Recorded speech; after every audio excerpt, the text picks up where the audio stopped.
আসসালামু আলাইকুম, কেমন আছেন আপনারা সবাই? হ্যাঁ, আমি মোহাম্মদ ইনামুল ইসলাম আছি মালয়েশিয়া থেকে। আসলে আজকে আপনাদেরকে একটু জানিয়ে দেওয়ার চেষ্টা করবো যারা কিনা আসলে মালয়েশিয়াতে আসতে চান রাইট নাও। আপনারা আসলে ম্যাক্সিমাম যে সময় যে সকল প্রশ্নগুলো করেন যে আসলে আপনাদের রাইট নাও কোন বিষয়ে আসলে আসা উচিত বর্তমানে। কারণ আপনারা জানেন যে মালয়েশিয়াতে আপনার কলিং ভিসার যে সিস্টেমগুলো আপনার অনেকটাই স্লো।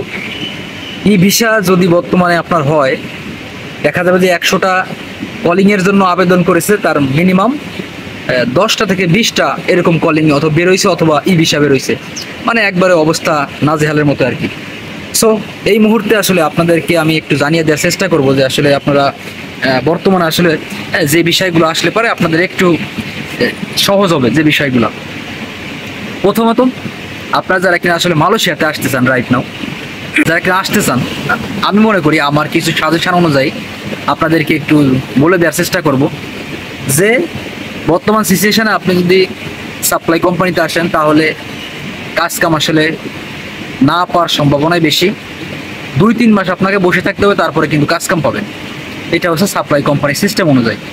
হ্যাঁ, কারণ যেহেতু মালয়েশিয়াতে বর্তমান কাজ কাম কম, এই কারণে।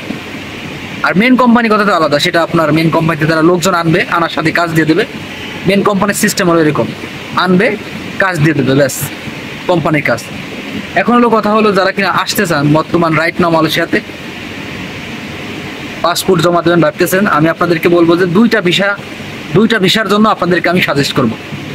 নাম্বার 1, যারা কিনা আসলে প্রফেশনাল ভিসায় আসতে চান, প্রফেশনাল ভিসায় আপনারা আসতে পারেন। কারণ বর্তমানে প্রফেশনাল বিষয়ে আসা অনেক ভালো হবে। এর মেন কারণ হচ্ছে প্রফেশনালে 1 বছর মেয়াদি একটা কাগজ থাকে। 1 বছর আপনি মালয়েশিয়াতে কোনো ভয়ডরবিহীন কাজ করে যাবেন। এই জায়গা আপনাকে 1 বছরে আপনি যেই জায়গা মন চায় আপনি সেই জায়গা কাজ করবেন, কোনো সমস্যা নাই। 1 বছরে আপনি নানান জায়গা দেখবেন কাজের সিস্টেম অনুযায়ী। হ্যাঁ, এই জায়গা যদি ভালো না লাগে অন্য জায়গা যাবেন, অন্য জায়গা যদি ভালো না লাগে অন্য জায়গা গেলেন, সব জায়গা দেখা হবে আপনার। এই কারণে আমি সাজেস্ট করবো যারা কিনা মালয়েশিয়াতে রাইট নাও আসতে চান আপনারা প্রফেশনাল বিষয়ে আসতে পারেন, আপনাদের জন্য ভালো হবে। পরবর্তীতে সরকার সুযোগ দিলে আপনার কাগজ করে নেবেন, কোনো সমস্যা নাই। আর মালয়েশিয়াতে প্রত্যেক 2-3 বছরই পর পর বর্তমান সুযোগ দেয়, অবৈধ অভিবাসীদের বৈধ হওয়ার সুযোগ দেয়। 2 বছর 3 বছর পর পর এটা করে আসতেছে। হ্যাঁ, 18 সালে, হ্যাঁ এই আবার 22 সালে এরকম হয়ে যাচ্ছে। কিন্তু এই কারণে আমি বলবো যে প্রফেশনাল বিষয় ভালো হবে বর্তমানে যারা কিনা মালয়েশিয়াতে আসতে চান। নাম্বার 2, সাপ্লাই কোম্পানির ফ্রি ভিসা। এখন ফ্রি ভিসাতে আসার পরে যদি আপনার কাছে মানে কাগজপাতি থাকে তাহলে কিন্তু পরবর্তী সময় আপনি কাজকাম খুঁজে নিতে পারবেন। আসলে মানে নিজের কাছে যদি পাসপোর্ট থাকে তাহলে কিন্তু আপনি কাজকাম পরবর্তী সময় খুঁজে নিতে পারবেন।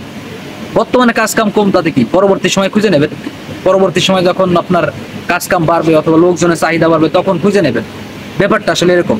হ্যাঁ, এই কারণে বর্তমানে 2টা ভিসার চাহিদা আছে, একটা হলো প্রফেশনাল ভিসা আর দুই নাম্বার হলো আপনার ফ্রি ভিসার আর কি সিস্টেম অনুযায়ী। আর একটা ভিসার আসলে বর্তমানে খুব চাহিদা আছে, সেটা হচ্ছে যে আপনার ট্যুরিস্ট ভিসা। হ্যাঁ, এই জায়গায় আপনার বুঝতে হবে ব্যাপারটা, ট্যুরিস্ট ভিসার অনেক জনপ্রিয়তা আছে বর্তমানে মালয়েশিয়াতে। ম্যাক্সিমাম দেশে বাংলাদেশিরা উন্নত সব দেশগুলোতে যায়, তারা কিন্তু ট্যুরিস্ট ভিসায় যায়। হ্যাঁ, ট্যুরিস্ট ভিসায় যাওয়ার পরে আপনার ওই জায়গায় আপনার অবৈধ হয়, অবৈধ হওয়ার পরে কাগজপাতি করে পরবর্তী সময় সরকার সুযোগ দিলে অথবা নিজে ইচ্ছায়। হ্যাঁ, এই কারণে ট্যুরিস্ট ভিসারও অনেক দাম আছে বর্তমানে। আর আপনারা জানেন যে বর্তমান সময়ে যদি আপনি কলিং ভিসায় না আসতে পারেন, যদি আপনি মালয়েশিয়াতে আসতে চান সেহেতু আপনার ট্যুরিস্ট ভিসা হয়, ট্যুরিস্ট ভিসা আসতে হবে, নয় প্রফেশনালে আসতে হবে, যে কোনো একটা বিষয়ে আপনাকে আসতে হবে। তবে এই যা কিন্তু কষ্ট অনেক বেশি আর কি, ট্যুরিস্ট ভিসা আসলেও অনেক কষ্ট আছে আর কি। এই কারণে আমি মনে করি বর্তমান সময়ে যদি আপনি মালয়েশিয়াতে আসতে চান, হ্যাঁ ইমার্জেন্সিভাবে আসতে চান, তাহলে আপনি ট্যুরিস্ট ভিসায় আসতে পারেন অথবা প্রফেশনালে আসতে পারেন। আশা করি বুঝতে পারছেন ব্যাপারটা, এটা আপনাদের ভালো হবে আর কি। হ্যাঁ, যদি আপনারা আসতে চান আর কি আপনাদের ভালো হবে। এখন কাজ কাম নাই, তাতে কি পরবর্তী সময় কাজ কাম হবে, পরবর্তী সময় আপনি কাজ কাম খুঁজবেন। হ্যাঁ, কাজ কাম নাই, তাতে কি কাজ কাম খুঁজবেন। এমন তো না যে আসলে আর হ্যাঁ কাজ কাম খুঁজলে আপনার কাজ কাম পাবেন না, ব্যাপারটা এরকম না। কাজ কাম খুঁজলে অবশ্যই পাওয়া যায় কাজ মালয়েশিয়াতে। হ্যাঁ, আশা করি বুঝতে পারছেন ব্যাপারটা। আর যে বর্তমান কমেন্ট সবচেয়ে বেশি আসছে বর্তমান ই ভিসার ব্যাপারে, যে আসলে ভাই ই ভিসার কি অবস্থা, ই ভিসা খোলা আছে কিনা, অথবা ই ভিসার বর্তমান সিচুয়েশন কি।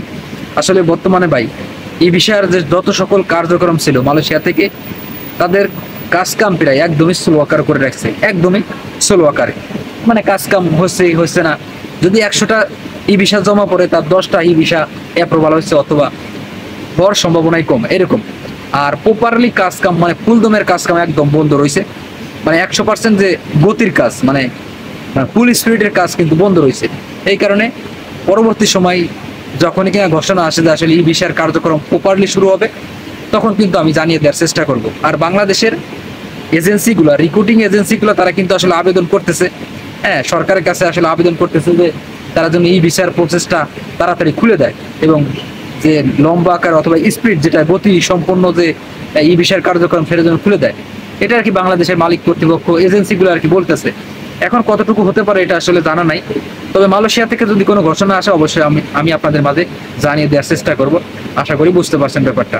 সো রাইট নাও আসলে যারা আসতে চান আপনারা চাইলে 2-3 ভিসায় আসতে পারেন, সেটা সাপ্লাই হোক এবং হতে পারে প্রফেশনাল, হতে পারে ট্যুরিস্ট। আশা করি বুঝতে পারছেন ব্যাপারটা। ধন্যবাদ সবাই, ভালো থাকবেন, দেখা হবে পরবর্তী কোনো ভিডিওতে। ততক্ষণ পর্যন্ত ভালো থাকুন, সুস্থ থাকুন, আল্লাহ হাফেজ।